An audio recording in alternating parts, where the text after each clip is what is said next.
So in a year of 1800 in Richmond, Virginia, they hung an enslaved African American by the name of Gabriel. And the reason that the city of Richmond hung this enslaved African American named Gabriel is because he tried to create a slave insurrection. He tried to liberate himself and liberate other enslaved African Americans from the shackles of the slave system.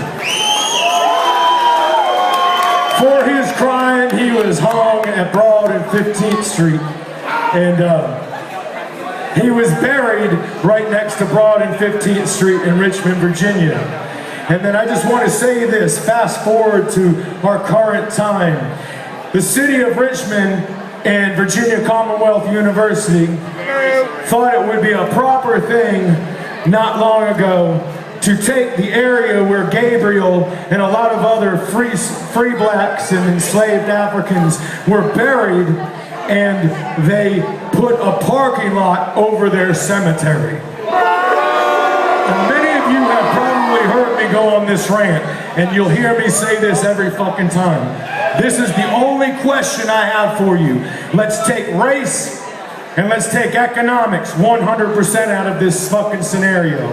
I'm gonna ask you one fucking simple question. How the fuck would you feel if anyone in your family tree, in your family history, was so profoundly disrespected that a city and a university thought it would be proper to put a fucking parking lot over the place where they finally rested? How the fuck would you feel? How would your heart feel? Would you think that was a profound injustice? Yes. So did a lot of people in Richmond, Virginia, and it turns out outside of Richmond, Virginia, thought this same thing. Through a lot of pressure, y'all listen, please, through a lot of public pressure within the city that I live in and outside of it, something actually fucking happened. There was acts of civil disobedience, there was flyering, there was a lot of people talking, there was a lot of letters written, all these crazy fucking very simple acts. Not just hitting like on Facebook, motherfuckers, not just hitting like on Facebook. A lot of people put their fucking feet into action. And all I gotta say to you is this, we fucking won. There is no longer a parking lot where Gabriel finally rested. The city, the state, and Virginia Commonwealth University submitted to the public pressure and ripped up the parking lot, and it is now officially a green space. And this is all I gotta say to y'all motherfuckers, and listen closely. Don't ever let someone tell you that you're talking about a topic doesn't change anything. Don't let anyone tell you that you're whispering about a topic doesn't change something. Don't let anyone tell you that you're screaming and that you're fucking protesting and that your acts of civil disobedience and your time in fucking jail and whatever the fuck you have to do on whatever subject, don't let a motherfucker tell you it ain't gonna change a fucking thing. Does anyone know the name Gabriel Prosser? It says he's the one that history missed. A blacksmith by trade up in Brookfield Plantation, a Henrico County slave for the owner Thomas. If you listen closely, you'll hear the words perfect. The Caribbean uprising caught fire in this land. Up and down the James River, from Monkey to Appomattox, tobacco soil gone bad, afforded movement for the blacks. 9 years before, down in Santo Domingo, slaves refused to submit and took the right of all men.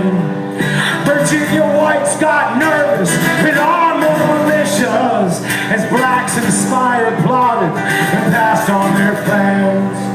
Mr. Prosser's Gabriel was smart as he was strong. I had a keloid scars and I might have known right and wrong. Voted general at 24 in the year of 1800, honored by the hymns and wailing of his fellow slaves. Now does anyone know the name Gabriel Prosser? says he's the one that history missed. A blacksmith by trade up in Brookfield Plantation, a Henrico County slave for the owner Thomas.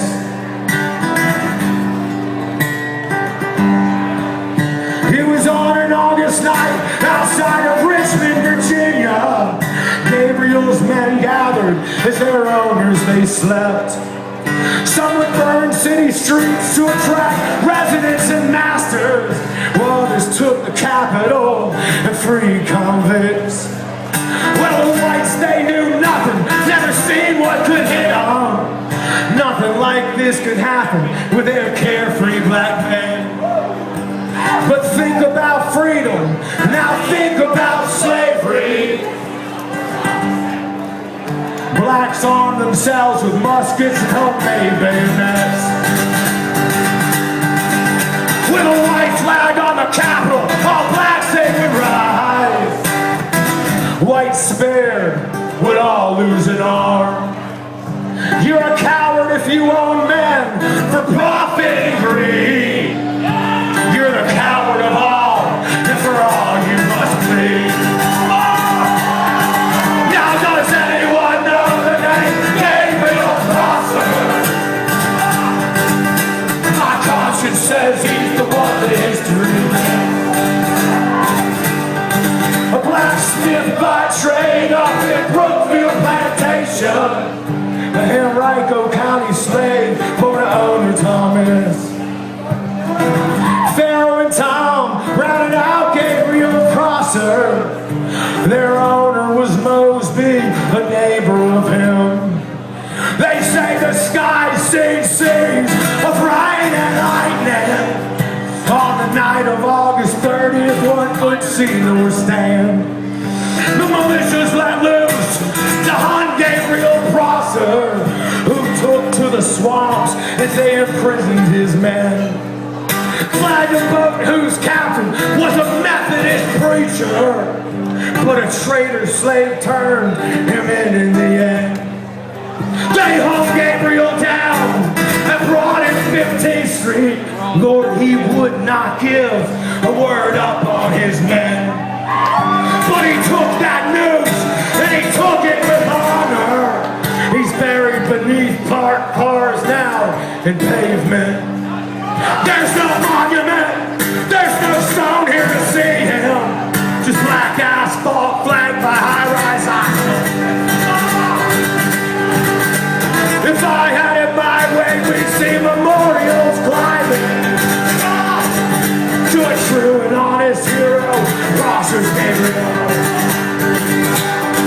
Now does anyone know the name Gabriel Prosser? My conscience says he's the one that history missed. A blacksmith by trade up in Brookfield Plantation, a Henrico County slave for the owner Thomas.